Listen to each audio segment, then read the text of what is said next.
Pada waktu itu, Raja Salomo menyuruh para tua-tua Israel dan semua kepala suku, yakni para pemimpin puak orang Israel, berkumpul di hadapannya di Yerusalem untuk mengangkut tabut perjanjian Tuhan dari kota Daud, yaitu Sion.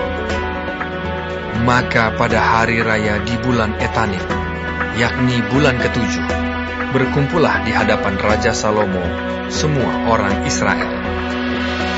Setelah semua tua-tua Israel datang, maka imam-imam mengangkat tabut itu. Mereka mengangkut tabut Tuhan dan kemah pertemuan dan segala barang kudus yang ada dalam kemah itu. Semuanya itu diangkut oleh imam-imam dan orang-orang Lewi. Tetapi Raja Salomo dan segenap umat Israel yang sudah berkumpul di hadapannya berdiri bersama-sama dengan dia di depan tabut itu, dan mempersembahkan kambing, domba, dan lembu sapi yang tidak terhitung dan tidak terbilang banyaknya.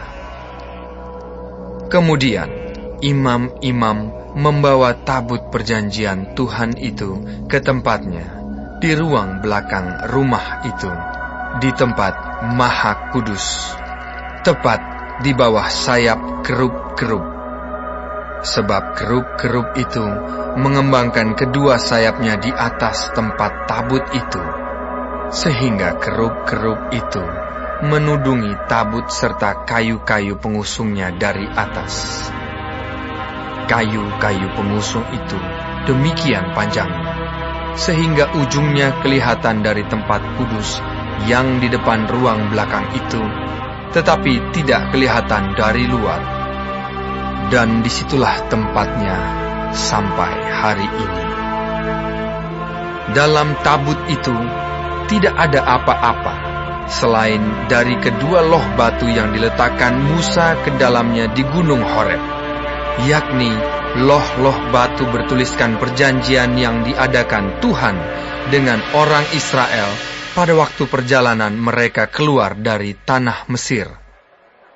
Ketika imam-imam keluar dari tempat kudus, datanglah awan memenuhi rumah Tuhan, sehingga imam-imam tidak tahan berdiri untuk menyelenggarakan kebaktian oleh karena awan itu. Sebab kemuliaan Tuhan memenuhi rumah Tuhan.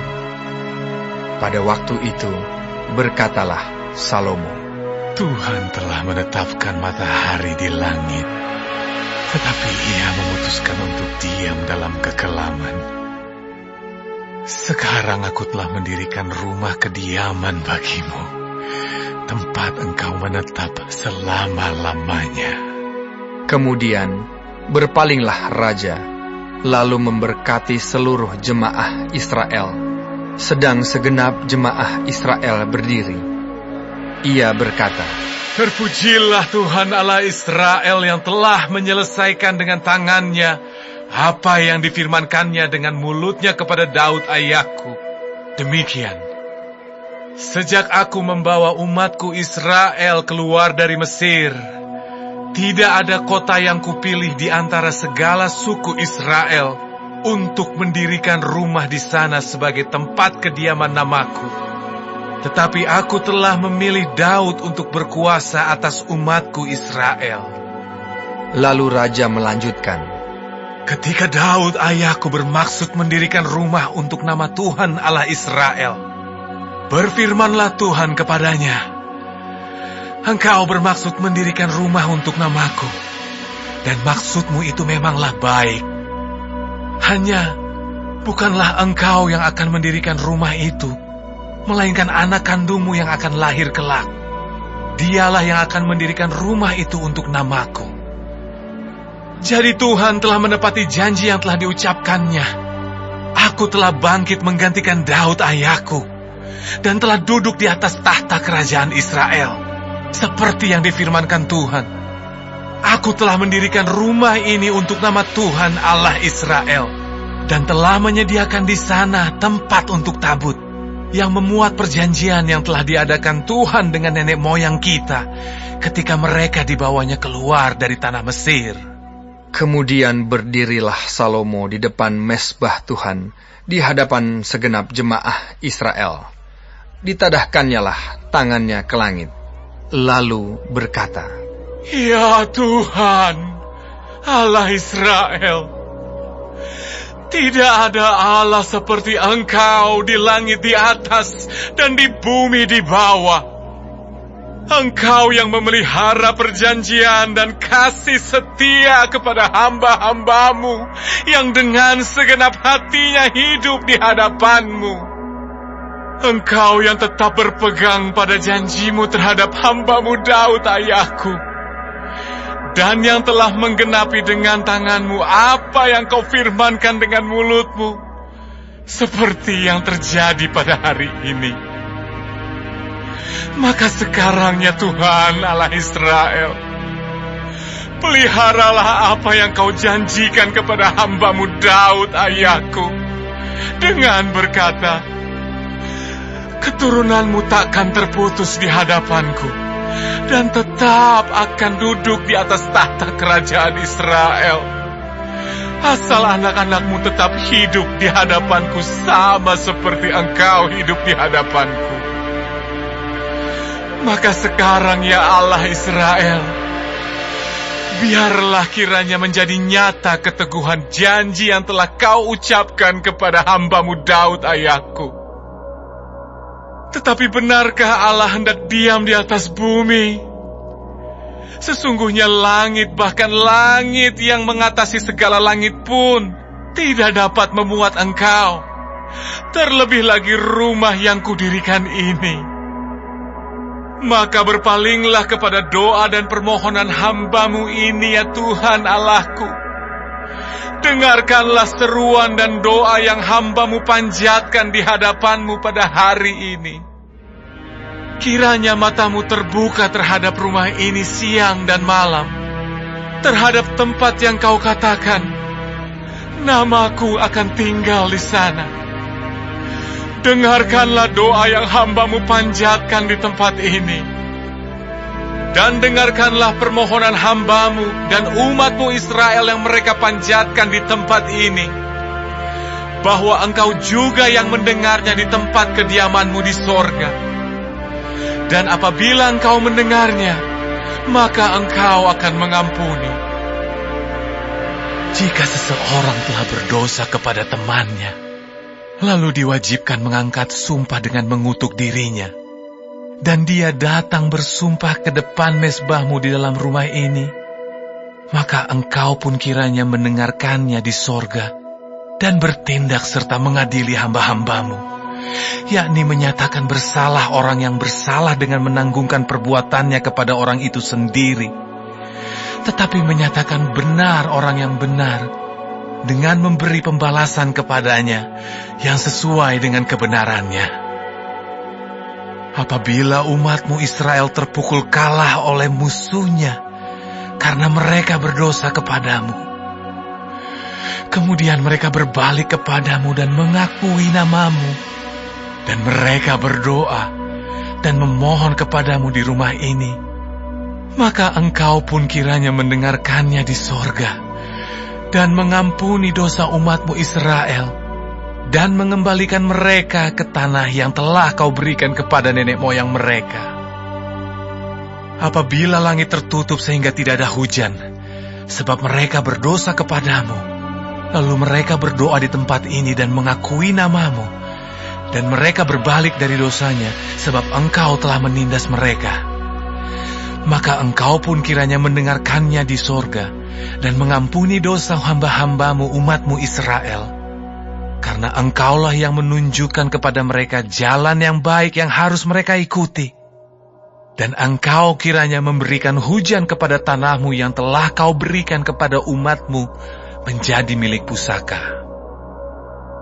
Apabila di negeri ini ada kelaparan, apabila ada penyakit sampar, hama, dan penyakit gandum, belalang, atau belalang pelahap, apabila musuh menyesakkan mereka di salah satu kota mereka, apabila ada tulah atau penyakit apapun, lalu seseorang atau segenap umat-Mu Israel ini memanjatkan doa dan permohonan di rumah ini dengan menadahkan tangannya, karena mereka masing-masing mengenal apa yang merisaukan hatinya sendiri, maka Engkau pun kiranya mendengarkannya di sorga, tempat kediaman-Mu yang tetap, dan Engkau kiranya mengampuni, bertindak, dan membalaskan kepada setiap orang sesuai dengan segala kelakuannya, karena Engkau mengenal hatinya, sebab Engkau sajalah yang mengenal hati semua anak manusia, supaya mereka takut akan Engkau selama mereka hidup di atas tanah yang telah Kau berikan kepada nenek moyang kami. Juga apabila seorang asing yang tidak termasuk umat-Mu Israel datang dari negeri jauh oleh karena nama-Mu, sebab orang akan mendengar tentang nama-Mu yang besar, dan tentang tangan-Mu yang kuat, dan lengan-Mu yang teracung. Dan ia datang berdoa di rumah ini, maka Engkau pun kiranya mendengarkannya di sorga, tempat kediaman-Mu yang tetap, dan Engkau kiranya bertindak sesuai dengan segala yang diserukan kepadamu oleh orang asing itu, supaya segala bangsa di bumi mengenal nama-Mu, sehingga mereka takut akan Engkau, sama seperti umat-Mu Israel, dan sehingga mereka tahu bahwa nama-Mu telah diserukan atas rumah yang telah Kudirikan ini. Apabila umat-Mu keluar untuk berperang melawan musuhnya, ke arah manapun Engkau menyuruh mereka, dan apabila mereka berdoa kepada Tuhan dengan berkiblat ke kota yang telah Kau pilih, dan ke rumah yang telah Kudirikan bagi nama-Mu, maka Engkau kiranya mendengarkan di sorga doa dan permohonan mereka, dan Engkau kiranya memberikan keadilan kepada mereka. Apabila mereka berdosa kepadamu, karena tidak ada manusia yang tidak berdosa, dan Engkau murka kepada mereka, dan menyerahkan mereka kepada musuh, sehingga mereka diangkut tertawan ke negeri musuh yang jauh atau yang dekat. Dan apabila mereka sadar kembali dalam hatinya di negeri tempat mereka tertawan, dan mereka berbalik dan memohon kepadamu di negeri orang-orang yang mengangkut mereka tertawan, dengan berkata, kami telah berdosa, bersalah, dan berbuat fasik. Apabila mereka berbalik kepadamu dengan segenap hatinya, dan dengan segenap jiwanya di negeri musuh yang mengangkut mereka tertawan, dan apabila mereka berdoa kepadamu, dengan berkiblat ke negeri mereka yang telah Kau berikan kepada nenek moyang mereka, ke kota yang telah Kau pilih, dan ke rumah yang telah Kudirikan bagi nama-Mu, maka Engkau kiranya mendengarkan di sorga, tempat kediaman-Mu yang tetap, kepada doa dan permohonan mereka, dan Engkau kiranya memberikan keadilan kepada mereka. Engkau kiranya mengampuni umat-Mu yang telah berdosa kepadamu, mengampuni segala pelanggaran yang dilakukan mereka kepadamu, dan kiranya Engkau membuat mereka menjadi kesayangan orang-orang yang mengangkut mereka tertawan, sehingga orang-orang itu menyayangi mereka, sebab mereka itu umat-Mu dan milik kepunyaan-Mu yang telah Kau bawa keluar dari Mesir, dari tengah-tengah dapur peleburan besi. Hendaklah mata-Mu terbuka terhadap permohonan hamba-Mu dan terhadap permohonan umat-Mu Israel, dan hendaklah Engkau mendengarkan mereka seberapa kali mereka berseru kepadamu. Sebab Engkaulah yang memisahkan mereka bagimu menjadi milik kepunyaan-Mu dari antara segala bangsa di bumi, seperti yang telah kau firmankan dengan perantaraan Musa hamba-Mu, pada waktu Engkau membawa nenek moyang kami keluar dari Mesir. Ya Tuhan Allah. Ketika Salomo selesai memanjatkan segala doa dan permohonan itu kepada Tuhan, bangkitlah ia dari depan mezbah Tuhan, setelah berlutut dengan menadahkan tangannya ke langit. Maka berdirilah ia dan memberkati segenap jemaah Israel dengan suara nyaring, katanya, Terpujilah Tuhan yang memberikan tempat perhentian kepada umatnya Israel, tepat seperti yang difirmankannya. Dari segala yang baik yang telah dijanjikannya dengan perantaraan Musa hambanya, tidak ada satupun yang tidak dipenuhi. Kiranya Tuhan Allah kita menyertai kita sebagaimana Ia telah menyertai nenek moyang kita. Janganlah Ia meninggalkan kita, dan janganlah Ia membuangkan kita. Tetapi hendaklah dicondongkannya hati kita kepadanya, untuk hidup menurut segala jalan yang ditunjukkannya, dan untuk tetap mengikuti segala perintahnya, dan ketetapannya, dan peraturannya, yang telah diperintahkannya kepada nenek moyang kita. Hendaklah perkataan yang telah kupohonkan tadi di hadapan Tuhan, dekat pada Tuhan Allah kita, siang dan malam, supaya Ia memberikan keadilan kepada hambanya dan kepada umatnya Israel menurut yang perlu pada setiap hari, supaya segala bangsa di bumi tahu bahwa Tuhanlah Allah dan tidak ada yang lain.